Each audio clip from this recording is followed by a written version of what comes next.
नमस्कार, फाइटर समाचार में आपका स्वागत है। पेश आज 13 सितंबर सोमवार शाम 7 बजे राजस्थान की खास खबरें। उदयपुर जिले की भोपालपुरा थाना पुलिस ने एसआई की परीक्षा देते फर्जी अभ्यर्थी को पकड़ा है। पुलिस ने बताया कि आरोपी यूपी के बागपत का रहने वाला बताया जा रहा है। आरोपी युवक भोपालपुरा स्थित राजकीय बालिका सीनियर सेकेंडरी स्कूल में परीक्षा दे रहा था। पुलिस आरोपी से पूछताछ कर रही है।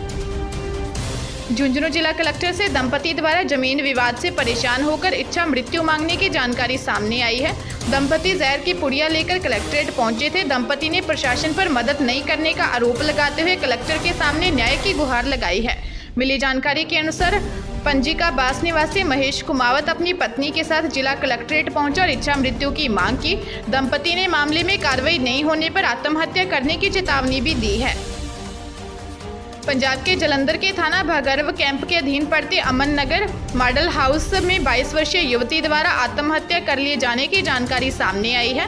सूचना पर पहुंची पुलिस ने शव को अस्पताल की मोर्चरी में रखवाया है।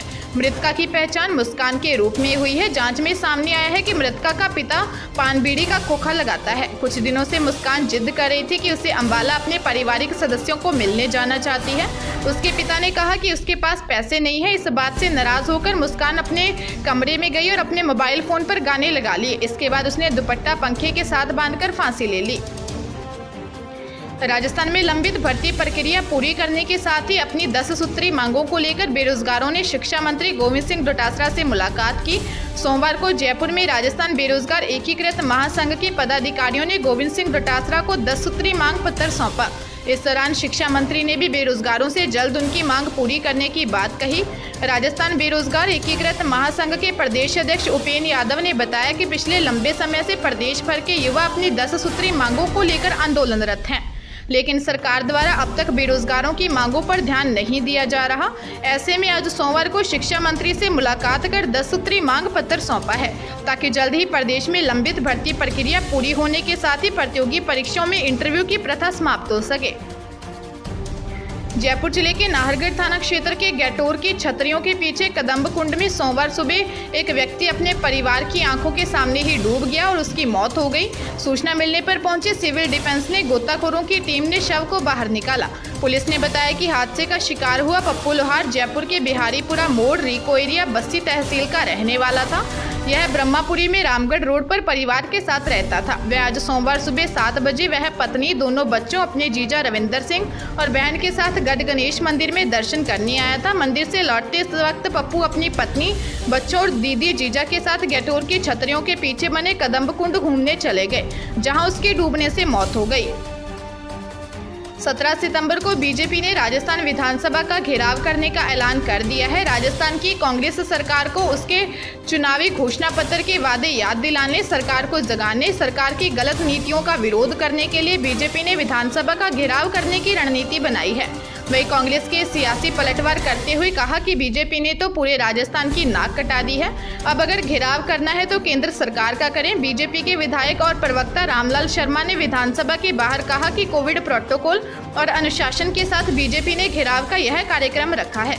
बीजेपी जयपुर जिला को इसका जिम्मा दिया गया है। हालांकि बीजेपी के ही राज्यसभा सांसद doctor Kirori Lal Meena Covid protocol और सरकार की ओर से मंजूरी नहीं मिलने की बात कहते हुए 13 सितंबर को विधानसभा घेराव का कार्यक्रम स्थगित कर चुके हैं।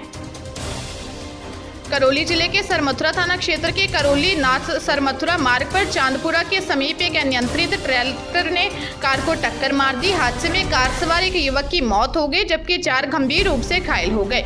सूचना पर पहुंची पुलिस ने बताया कि हादसे में गंभीर घायल एक बालक को जयपुर रेफर किया गया है, जबकि 3 घायलों का अस्पताल में उपचार चल रहा है। पुलिस ने बताया कि कार में सवार सभी लोग आगरा से कैला देवी दर्शन को जा रहे थे।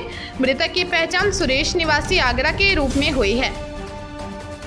विधानसभा अध्यक्ष डॉक्टर सीपी जोशी ने कहा है कि सदस्यीय लोकतंत्र में जनता का नेताओं से उम्मीदें बढ़ी हैं। पंचायत और नगर पालिकाओं ने नियमित चुनाव के बाद जनता की अपेक्षाएं अलग अलग हैं। हमने जनता को शिक्षित नहीं किया। आज गांव का आदमी यह अपेक्षा करता है कि नाले का काम भी विधायक करेगा। आप नीति कितनी ही अच्छी बना ले, लेकिन राज्य काम नहीं करेगा तो उसका कोई फायदा नहीं। राज्य कितनी ही नीति बना ले, लेकिन पंचायत काम नहीं करेगी तो कारगर नहीं होगी। जोशी विधानसभा में संसदीय लोकतंत्र और जनता की अपेक्षाएं विषय पर सेमिनार को संबोधित कर रहे थे।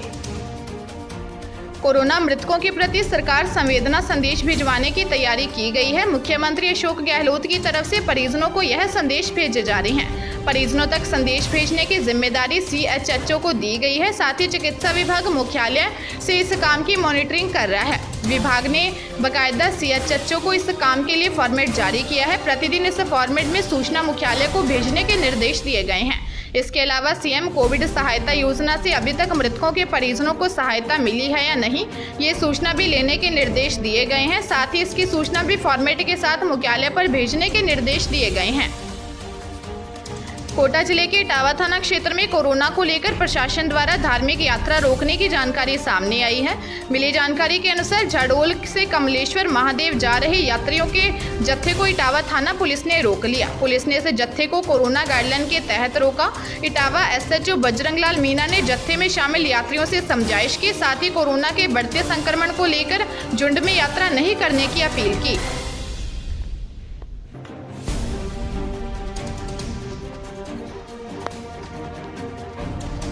ताजा तरीन खबरों के लिए फाइटर न्यूज को सब्सक्राइब करें और बेल आइकन को प्रेस करें ताकि नई न्यूज अपडेट होते ही आपके फोन की घंटी बज जाए।